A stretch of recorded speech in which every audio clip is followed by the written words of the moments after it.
አይኔ አያይም ሕክምናውን ታክሜያለሁ። ምጥ ተይዤ 3 ቀን ሙሉ በምጥ ሰቃይ ነበረ። ለ8 ወር ያህል እህል አልበላም። ወድቄ ራሴን ሳላውቅ በመጣሁበት መኪና ተመለሱ።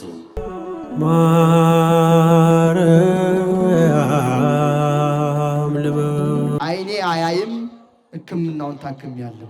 እዚህ ቦታ ላይ ግን መጥቼ ድንግል ማርያምን ተማጽኜ የብዙዎችን አይን የከፈሽ የኔንም ትከፍችልኝ ይሆን ብዬ ይኸው ዛሬ አይኔ በርቶልኝ በመካከላችሁ እገኛለሁ ይላሉ። አመስግኑላቸው። ምጥ ተይዤ 3 ቀን ሙሉ በምጥ ሰቃይ ነበረ።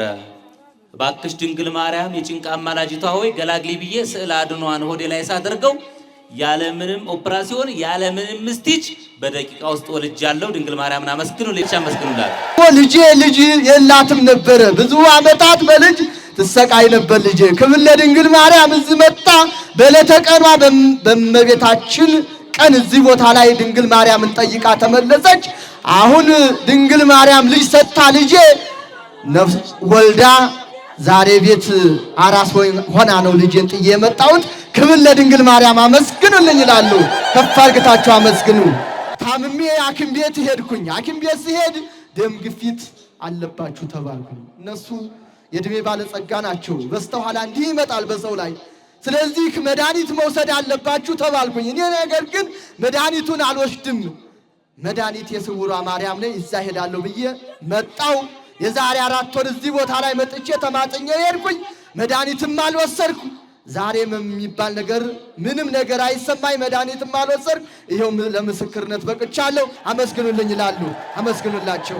የቤተ ክርስቲያን አገልጋይ ሆኜ ከ1 ዓመት በፊት ማለት ነው አንደበቴ ተዘጋብኝ። አንደበቴ ተዘጋ። ማገልገል ሳልችል ቀረው። ሕክምና ሄዱ ሊሆን አልቻለም። ሌላም ቦታ ሄዱ ሊሆን አልቻለም። የዛሬ ዓመት ለአስተርዮ ማርያም እዚህ ቦታ መጥቼ ድንግል ማርያምን አልቅሼ ማረኛ አልኋት። ድንግል ማርያም የተዘጋውን አንደበቴን ከፈተችልኝ። አመስግኑልኝ ነው የሚሉት። እግዚአብሔር የተመሰገነ ነው። የኮንስትራክሽን ባለሙያ ነኝ። በህይወቴ ላይ በኮንስትራክሽን ላይ ውድቀት ገጠመኝ። ይሁን አልኩኝ። ከዛ በኋላ በመጠጥ ዘርፍ ባለውበት አካባቢ ባህር ዳር ነው የመጣሁት። እዛው የመጠጥ ዘርፍ ደግሞ ከፍቼ ስል ደረሰብኝ። ይሁን አልኩ። በ3ኛ ደረጃ ወደ ቤሻንጉል ክልል ወርጄ የወርቅ ስራ ጓደኞች ጋር ሞከርኩ። እሱም ከቸፈ። ይሁን ተመስገን አልኩ። በ4ኛ ደረጃ የብዙ ዓመት ፍቅር የተገነባ በ3 ዓመት የትዳር ህይወት በ28 ዓመት ያግብቼ እስከ 3 ዓመት እስከ 2017 መጨረሻ የጸና ፍቅሬ ባላወቁት ምክንያት ተከሰስኩና በፍርድ ቤት ተለያየን። ይህም ይሁን ብዬ መጨረሻ ላይ እመቤቴ ምንድን ነው በእኔ ህይወት ላይ ምንድን ነው የሆነው ብዬ ወደ ስውሯ ማርያም ጥቅምት ገደማ አመራው። መጥቼ የድንግል ማርያም ቤተሰቦች እግዚአብሔር ምስክሬ ነው። የዲያቆን አቤል መክብብ መዝሙር ተከፍቶ ኪዳነ ምሕረት እናት የሚለው ሚስጥረኛ የሚለው ተከፍቶ ለመጀመሪያ ጊዜ በሯን ረገጥኩኝ። በቲክቶክ ነበር ማቃት። ካሜራማኑን ቢያዩ ደስ ይለኛል። የጠቆረ ደምና በጣም አስጸያፊ የሆነ የመግል መልክ ያለው በቀኝ አፍንጫዬ ብቻ በመጣው በ2 ሳምንቴ ሙሉ 2ኛ ሳምንቱ ሙሉ ሳያቋርጥ ፈሰሰ። የመጨረሻው 2ኛው ሳምንት ላይ ቆመልኝ። ክብር ለድንግል ማርያም። ያለብኝን ችግር ገፈፈችልኝ በ2 ሳምንት። ከዛ በኋላ ሳላውቀው በሆቴል ስራ በግሮሰሪ ነበር ቤተሰቦች የሚተዳደሩት። እነሱም ለ4 ዓመት በሰላቢ መንፈስ ይሰቃዩ ነበር። ሰው ቤተሰባችን ስጋችን ዘመድ የሆነ ሰይጣን በእነሱ ላይ አድሮ ክብር ለድንግል ማርያም ለስውሯ ማርያም። እሱንም አልቅሼ ነገርኳት። የቤተሰቤንም ችግር አልቅሼ እመቤቴ ሆይ ስውሯ ማርያም እኔም እዛው ሳልሄድ ምንም ሳልወስድላቸው በስመ ክርስትና ብዙ የሚፈወስበት አገልግሎት አለ። መገበሪያ በመስፈር ጸሎት በማስያዝ ቤተሰቦችንም ከዛ ሰላቢ መንፈስ ታኅሳስ 22 ጥርግርግርግ ብሎ ወጥቶልኛል። እመቤቴን አመስግኑልኝ። ለ17 ዓመታት በሱካር ህመም ሰቃይ ነበር። ሐኪም ቤት ሄጄ ከ280 በላይ ነው የሱካር መጠን አሉኝ። ከስውሯ ማርያም የሄደውን ጸበል ሰው ሰጠኝና ድንግል ማርያም ደጅሽም ባልመጣ ለምስክርነት አብቂኝ አንቺ ዳብሽኝ ማሬ ብዬ ጸበሏን ጠጣው። 3 ጊዜ 4 ጊዜ ሄጄ ሐኪም ቤት ቼክ ስደረግ የሱካር መጠን ኖርማል ነው ከ90 እስከ 130 ነው ተባልኩ። ድንግል ማርያምን አመስግኑልኝ ነው የሚለው ወንድማችን፣ አመስግኑለት። ለ8 ወር ያህል እህል አልበላም። እንዲያው በላው አለልን ጥቂት ነው የምቀምሰው። መንፈስ በጣም ያሰቃየ ነበር። 8 ወር ያህል ስሰቃይ ቆይቼ እዚህ ቦታ ላይ ግን መጥቼ እናቴ ድንግል ማርያም ክብር ምስጋና ይግባት መንፈሱ በጸበሉ ተሸኝቶልኝ ዛሬ እንደ ሰው መገባለሁ፣ እንደ ሰው ተኛለሁ፣ እንደ ሰው እንቀሳቀሳለሁ። ክብር ለድንግል ማርያም። ከፍ አድርጋችሁ አመስግኑልኝ ትላቸዋለች እህታችን፣ አመስግኑላት። ይሄ ወንድማችን ለብዙ ጊዜ የኪንታሮት ህመም ታማሚ ነበርኩ። ሰርጀሪ ተሰርቻለሁ፣ ልድን አልቻልኩም። የባህል ሕክምና ሞክሬያለሁ፣ ልድን አልቻልኩም። እዚህ ቦታ መጥቼ ድንግል ማርያምን ለምኜ እባክሽ በቃ በይ ብዬ አልቅሼ ለመንኋት። ድንግል ማርያም ከኪንታሮት ህመም ነፃ አረገችኝ፣ ነቅላ ጣለችልኝ ነው የሚለው። አመስግኑለት። እግዚአብሔር የተመሰገነ ይሁን። ስለቱን በአካውንት አስገብተዋል። ለ7 ዓመታት የልብ ኬዝ ተብላ ልጄ መድኃኒት ትወስድ ነበረ። 7 ዓመት ሙሉ በመድኃኒት ነው የቆየችው ልጄ። ነገር ግን 7 ዓመት ስትኖር እዚህ ቦታ ላይ አልመጣውም። የእናታችን የስውሯ ማርያምን ታሪክ በሚዲያ አየው። ከዛ ልጄ እዚያ ቦታ ላይ እኮ ብቻ ቢሄድ እናቴ ድንግል ማርያም ለኔም ትደርስልኛለች ብዬ ልጄን ብድግ አድርጌ ይዤ መጣሁ። እዚህ ተማጥኜ ድንግል ማርያምን ጠይቄ ተመለስኩኝ። ከዛን ሐኪም ቤት ይዤ እንዲያው ድንግል ማርያም ለምስክርነት ታበቃይ ወይም ብዬ ልጄን ሐኪም ቤት ይዤ ቼክ አደረግኩኝ። ምንም ነገር ልቧ ዛሬ ተስተካክሏል፣ ምንም ነገር የለባትም ተባለ። ክብር ለድንግል ማርያም። ከፍ አድርጋችሁ አመስግኑልኝ ትላቸዋለች። አመስግኑላት። ታማሚ ነበርኩ። የዛሬ ዓመት የአብይ ጾም ዋዜማ መጥቼ ጸበል ስጠመቅ ወድቄ ራሴን ሳላውቅ በመጣሁበት መኪና ተመለሱ። ባለሁበት ሆኜ ድንግል ማርያም እባክሽ ማርኝ አልኳት። ድንግል ማርያም ምራኝ። ዛሬ ለምስክርነት ለደጇ በቅቻለሁ። ሌላም ቋጠሮ አለኝ። ድንግል ማርያም ጨርሳ ትፍታልህ በሉኝ ነው የሚለው። አመስግኑለት እግዚአብሔር። ልጄ በጸና ታማብኝ ጋምቤላ ሆስፒታል ተኝታ ሬሳ ይዤ እንደምወጣ ነበር የተነገረኝ። ድንግል ማርያም እባክሽ ማሬ ብዬ ለመንኋት። ከዚህ የወሰድነውን ቅባ ቅዱስ ከዚህ የወሰድነውን እምነት ሰጠናት። ልጄ ዳነች። እዚህ ቦታ ይዘናት መጣን። ይዘናት ስንመጣ ከበሽታዋ ዳነችና አንድ አይኗን ከለላት። ትላንትና ያ የተከለለ አይኗ ማየት ጀመረ። ዛሬ ሙሉ ለሙሉ አይኗ በራላት። ደስ ብሎኝ ስለቴልሽ መጥቻለሁ። አመስግኑልኝ ነው የሚሉት እኛ አባት። አመስግኑላቸው። በጣም ያመኝ ነበረ። ሐኪም ቤት ሲሄድ እመሙ ሐኪሞቹ ምንም ነገር ሊያውቁት አልቻሉም። ደህና ነሽ ይሉኛል። እኔ ያመኛል። መተንፈስ እንኳን ስተነፍስ ያቅተኛል። እየተጣጣርኩ ነው የምተነፍሰው። ከዚያን የዛሬ 2 ወር ሲጨንቀኝ ሐኪሞች ምንም ነገር የለብሽም ሲሉኝ እኔ ብድግ ብዬ እዚህ ቦታ ላይ መጣሁ።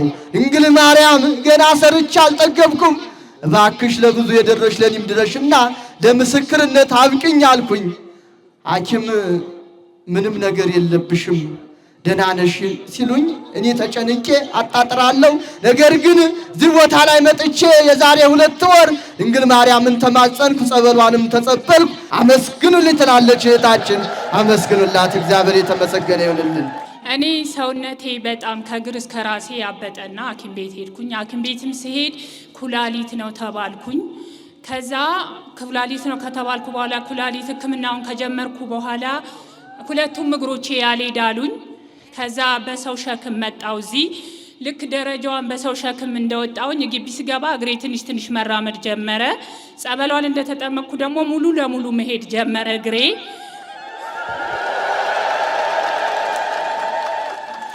ከዛ በኋላ ደግሞ ኩላሊትሽ 2ቱም ኩላሊትሽ ስራ አቁሟል፣ እየሰራ አይደለም ተባልኩኝ። ከዛ ልጄ አለች፣ እስኪ እንቺ ይሄንን ጸበል ጠጪና ናሙና ልሰጪ ነው አለችኝ። ያንን ጸበል ጠጥቼ ናሙና ሰጠውኝ። ዳይሊሲስ መጀመር አለብሽ ተባልኩኝ መጀመሪያ። ከዛ ይሄንን ላብራቶሪ ሲሰጥ አይ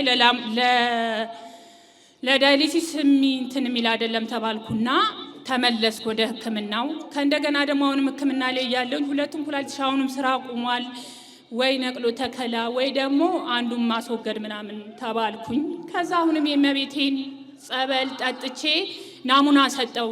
ናሙና ውጭ ሄዶ ተመርምሮ ሲመጣ እመቤቴ ክብር ምስጋና ይግባት ሁለቱም ኩላሊትሽ ንጹህ ነው፣ ምንም ነገር የለብሽም ተባልኩኝ። ከሰባተኛ ክፍል ጀምሬ ኮሌጅ ገብቼ እስከመውጣ ድረስ በጣም ከፍተኛ ራስ ምታት ነበረብኝ። ራሴን ለሁለት ከፍሎ ያመኝ ነበረ። ከዛን አባቴ መታከሚያ ብሎ ብር ሲልክልኝ ስውሯ ማርያም ማቃት በቲክቶክ ነው። ከዛም በኋላ መጥቼ እዚህ አላቅም፣ ማንንም አላቅም። ከወልቂጤ ውጭ ወጥቼ አላቅም። ወልቂጤ ነው የምማረው። መጥቼ እዚህ ሰኔ ጾም መጀመሪያ አካባቢ ላይ መጥቼ ነገርኳት። ቤቴ ተመልሼ 3 ቀን አልሞላኝም። ካለብኝ ነገር ሙሉ ለሙሉ ያጨናንቀኝም ነበረ። ከሁሉም ነገር ነፃ ሆንኩኝ። መብርሃንና መስግኑልኝ። ለብዙ ዓመታት ልጅ የለኝም ነበር። እጸንሳለሁ ይወርድብኛል፣ እጸንሳለሁ ይወርድብኛል። ከባድ ነው ወገኖቼ። በጣም ጨነቀኝ። ብዙ ዓመታት ልጅ ይናፍቀኛል፣ ነገር ግን ልጅ ስጸንስ ይወርድብኛል። እናቴ ድንግል ማርያም ክብር ምስጋና ይግባት እስካሁን ድረስ ጓጓው አላገኘውም። ተንግዲህ ወዲህ በቃ በይና ልጄን ታቅፌ ለደጅሽ አብቅኝ አልኩኝ። ገሏን አዝዬ ተማጥኜ እንቤን አብሼ ሄድኩኝ። ይኸው ዛሬ ልጄን ወልጄ ከነናቴ በመካከላቸው ልጄን ክርስትና አስነስቼ እገኛለሁ ትላችኋለች እህታችን። ከፍ አድርጋችሁ አመስግኑ። ክብር ለድንግል ማርያም። በካንሰር ብዙ ዓመታት እሰቃይ ነበር። ያልሄድኩበት ሕክምና የለም። መድኃኒት እወስዳለሁ፣ ነገር ግን ካንሰሩ ልድን አልችልም። ወዲያው ነው የሚቀጥለው። ሲብስብኝ ወደ ስውሯ ማርያም ደጅ መጣሁ። ስውሯ ማርያም ከብዙ ከካንሰር ከተለያየ በሽታ ለብዙ ደርሰሽ እንዳላቀቅሽ የኔንም አላቅኝና ለአውደ ምሕረት አብቅኝ አልኩኝ። እናቴ ድንግል ማርያም ክብር ምስጋና ይግባት። ዛሬ ሐኪም ቤት ሄጄ ቼክ ተደርጌ ከካንሰር ነፃ ናችሁ ተብዬ ይኸው በመካከላችሁ እገኛለሁ። አመስግኑልኝ ይላሉ እናታችን። ለክብሯ መገለጫ 5000 ብር አስገብተዋል። አመስግኑላቸው ከፍ አድርጋችሁ። ለብዙ ዓመታት የዲስክ መሸራተት ተብዬ ያልሄድኩበት ሕክምና የለም። ገንዘቤንም ጨረስኩ። እኔም ከጥቅም ውጭ ሆንኩ። እመሙ ባሰብኝ። ብዙ ዓመታት ተንከራተትኩ ዕድሜ ልኬን። ነገር ግን ወደዚህ ቦታ ላይ መጣሁ። ድንግል ማርያም ታሳርፈኛለህ ብዬ ከመጣው ጀምሮ እመም አይሰማኝም። ድንግል ማርያም ጨርሳ ትማራችሁ በሉና አመስግኑልኝ ይላሉ እናታችን። አመስግኑላቸው። ለክብሯ መገለጫ አስገብተዋል። እኚህ እናታችን ይታያችኋል። አሁን ይንቀሳቀሳሉ። እግሬ ታሚሜ መንቀሳቀስ አልችልም ነበር። እግሬ እያበጠ ኩላሊት ነው ይሉኛል። እመሙ ምንም ሐኪሞቹ ሊያገኙት አልቻሉም። እኔ ተሰቃየው። መንቀሳቀስም አልችልም ነበር። እግሬ አንዴ ያብጣል፣ አንዴ ይጎላል። ይኸው ዛሬ በመካከላችሁ እግሬ ድኖ እዚህ ቦታ ላይ መጥቼ ተማጥኜ ጸበሏን ተጠብዬ ተፈውሼ ዛሬ ለምስክርነት ለእኔ ደረሰሽ ለእናንተ ድረስላችሁ ይላችኋል እናታችን። አመስግኑላቸው። ልጄን በጣም ያመበኛል። ወደዚህ እንኳን ስመጣ ደረጃውን ስትወጣ 3 ጊዜ እያሳረፍኩ ነው ያስገባኋት ወደ ግቢ። ድንግል ማርያምን አልቅሼ ለመንኳት። ድንግል ማርያም ገና ወጣት ነኝ ልጄ እኔን መጦር ሲገባት የልጅ ጧሪ ሆኛለሁና እመቤቴ አንቺ ፍቺ ብዬ ድንግል ማርያምን ተማጸንኳት። ይኸው ልጄን በአጭር ቀን ውስጥ ምራልኝ። ስለዚህ ልጄ መጥቻለሁ። ክብር ለድንግል ማርያም ይሁን። አመስግኑልዋል። አመስግኑላቸው። ይቺ ሕፃን ለብዙ ዓመታት እየጣላት ያሰቃይብኝ ነበረ። ድንገት ይጥላታል ልጄን። በጣም እጨነቃለሁ። ልጄ ስትወድቅ እኔ አለቅሰ ነበረ። ነገር ግን የዛሬ ዓመት እዚህ ቦታ ላይ መጥቼ ድንግል ማርያምን ተማጽኜ እንቤና ብሼ ጸበሏን ይዤ ከልጄ ጋር እቤቴ ተመለስኩ። እቤቴ ስመለስ ግን ድጋሜ ለዛሬ ዓመት ልጄን ይዤ መጥቼ ለምስክርነት ከነስለትሽ አብቅኝ ብዬ እናቴ ድንግል ማርያምን ተማጽኜ ነበረ። ከዛን ቀን ጀምሮ ዓመት ሙሉ ልጄ ያ የሚጥላት በሽታ ድና ይሄው በዓመቱ ልጄን ይዤ መጥቻለሁ። አመስግኑልኝ። እቺ አጠገቤ የቆመችው ሕፃን ራሴን ያመኝ ነበረ። ሁሉ ጊዜ ጸጉሬን ስሰራ እሰቃይ ነበረ። ለድንግል ማርያም ነገርኳት፣ ተሳልኩ፣ ስለቴ ሞልቶልኝ ይዤ መጥቻለሁ ብላለች። አመስግኑላት። ይቺ እህታችን ታዲያ ለብዙ ዓመታት አይኔ ያይም ነበረ። ገና ወጣት ነች፣ ሰርታ አልጠገበችም። ነገር ግን እናቴ ድንግል ማርያምን የብዙ አይን የከፈተች የኔንም አይን ታበራለች። የስውሯ ማርያምን ታሪክ በቲክቶክ አቅ ነበር አይ ነበረ። በአንድ አይኔ አይ ነበር፣ አንዱ አይኔ ነው የማያየው። ከዚያን ብድግ ብዬ ወደዚህ ቦታ ላይ ይዘውኝ መጡ። ድንግል ማርያምን ተማጸንኩ፣ ሱባኤ የገባው ጸበሏን ተጸበልኩኝ። ይኸው ዛሬ ሁለቱም አይኔ በርቶልኝ በመካከላችሁ እገኛለሁ ትላለች እህታችን። አመስግኑ። ክብር ለድንግል ማርያም። በአስም በሽታ ተሰቃየ ነበረ። ያልሄድኩበት ስፍራ የለም። ደረቴ ላይ በጣም ያፈነኛል። ነገር ግን ጎረቤት የስውሯ ማርያምን እምነት አንጥቶልኝ እሱን ስውጥ ከዋጥኩበት ቀን ጀምሮ እመቤቴ ደርሳልኝ ፈውሳኛለች። ክብር ለድንግል ማርያም ይሁን። አመስግኑ ብለዋል። አመስግኑላቸው። ይህች እህታችን ለብዙ ዓመታት ልጅ የለኝም ነበር። በልጅ ምክንያት እሰቃይ ነበር። የ8 ዓመት ልጅ አለኝ። ነገር ግን ከዛ በኋላ ልጅ እፈልጋለሁ። ልጅ ግን ያ የ8 ዓመት ልጅ አለኝ። ከዚያ በኋላ ስፈልግ ልጅ አጣሁኝ። ከዚያን የዛሬ ዓመት እዚህ ቦታ ላይ መጣው። ድንግል ማርያምን ተማጸን ገሏን አዘልኩ። ይሄው ዛሬ የ5 ወር ነፍሰ ጡር ነኝ። ክብር ለድንግል ማርያም። አመስግኑልኝ ትላቸዋለች። አመስግኑላት። ለ20 ዓመት ያክል በጨጓራና በኪንታሮት በሽታ አሰቃይ ነበር። እመቤቴ ልጅ መጣው። ለእመቤቴ ለነገርኳት እምነቱና ጸበሉን ስጠቀም ፍንቅል ብሎ ወጥቶልኛል። ድንግል ማርያምን አመስግኑልኝ። እኔ ሰማች እናንተ ነው ተስማችሁ ብለዋል። አመስግኑለት። ለብዙ ዓመታት የሚጥል በሽታ ያመኝ ነበር። በቀን በቀኑ መድኃኒት እወስዳለሁ። ያንን መድኃኒት ካልወሰድኩ ይጥለኛል። ነገር ግን እዚህ ቦታ ላይ ድንግል ማርያም ከመድኃኒት አውጪኝ። ብዙ ዓመታት ተሰቃየው። ከእንግዲህ ወዲህ ለምስክርነት አብቂኝ ብዬ እዚህ ቦታ ላይ መጣው። ይሄው እዚህ ከመጣው 7-14 ሱባኤ ጨረስኩ። 7-14 ሱባኤ ስጨርስ መድኃኒት የሚባል ምንም ነገር አልወሰድኩም። ነገር ግን ከዛ በፊት ግን ሳልመጣ በአንድ ቀን ሳልወስድ መንቀሳቀስ አልችልም፣ ይጥለኛል። 14 ሱባኤ ስጨርስ ምንም ነገር መድኃኒት አልወሰድኩም። ክብር ለድንግል ማርያም። ይኸው ዛሬ 7-14 ሱባኤ ጨርሼ በመካከላችሁ እገኛለሁ። አመስግኑልኝ ትላቸዋለች እህታችን። አመስግኑላት። ክብር ለድንግል ማርያም። ይሄ ልጅ እንደምታዩት አይንቀሳቀስም፣ ቆሞ መሄድም አይችልም፣ ማውራትም አይችልም ነበረ። መጥቼ በጣም አለቀስኩት፣ ተማጸንኳት። ቅቤ እምነቷን ቅባ ቅዱስም ይዤ ወደ ቤት ሄድኩኝ። ቀባው ምን አልኩኝ። ከዛ ከ6 ወር ወዲህ ይኸው እንደምታዩት ራሱን ችሎ መራመድ ምን ማለት ጀምሯልና ለኔ የደረሰች እመቤት ለእናንተ የምትደረስላችሁ በጣም ደስ ብሎኛል። 8 ዓመታት ያህል ያለ መቋረጥ ደም ይፈሰኝ ነበረ። ሐኪም ቤትም ሄድኩኝ፣ ሊቆም አልቻለም። ነገር ግን እዚህ ቦታ ላይ መጣሁኝ። እዚህ መጥቼ ግን ወደ ውስጥ መግባት አልችልም፣ ደም ይፈሰኛል። ለ7 ቀን ወደ ውስጥ ሳልገባ በውጪ ተደፍቼ ድንግል ማርያምን ጠየቅኩኝ፣ ተማጸንኩኝ። እባክሽ ድንግል ማርያም ለኔም ድረሽና ለምስክርነት አብቂኝ ብዬ ነበረ። ለ8 ዓመት ያህል ወደ ቤተ ክርስቲያን ውስጥ መግባት አልችልም። ምክንያቱም ሴት ልጅ ደም ከፈሰሳት መግባት አልችልም አይደል? ለ8 ዓመታት ያህል ቤተ ክርስቲያን ውስጥ መግባት አልችልም ነበር። ነገር ግን በውጪ ተንበርክኬ ተማጠኘ ድንግል ማርያም 8 ዓመት ሙሉ ደም ይፈሳት የነበረችው እህታችን ጸጥ አድርጋላት በ7ኛው ቀን ይኸው ዛሬ በመካከላችሁ እገኛለሁ። ክብር ለድንግል ማርያም። ከፍ አድርጋችሁ አመስግኑልኝ። ያ 8 ዓመት ሙሉ የሚፈሰኝ ደም ዛሬ ጸጥ ብሎልኝ በ7ኛው ቀን ይኸው ገብቻለሁ። ክብር ለድንግል ማርያም። ለኔ የደረሰች ለእናንተ ትድረስላችሁ ትላችኋለች እህታችን። የኩላሊት ካንሰር ተብዬ አንዱ ኩላሊቴ ወጥቷል፣ አንደኛውም ተደገመ ስባል እዚህ መጥቼ እስከ ጥቅምት 21 ተጠመቅኩ ለ7 ቀን። በ8ኛው ቀን ጥቅምት 21ን ማርያምን አክብሬ ሄድኩ። ደግሜ ሄጄ ስነሳ የቀኝ ኩላሊትሽ ነፃ ነው ተባልኩ። ለኔ የደረሰች ለእናንተም ትድረስ። አመስግኑልኝ።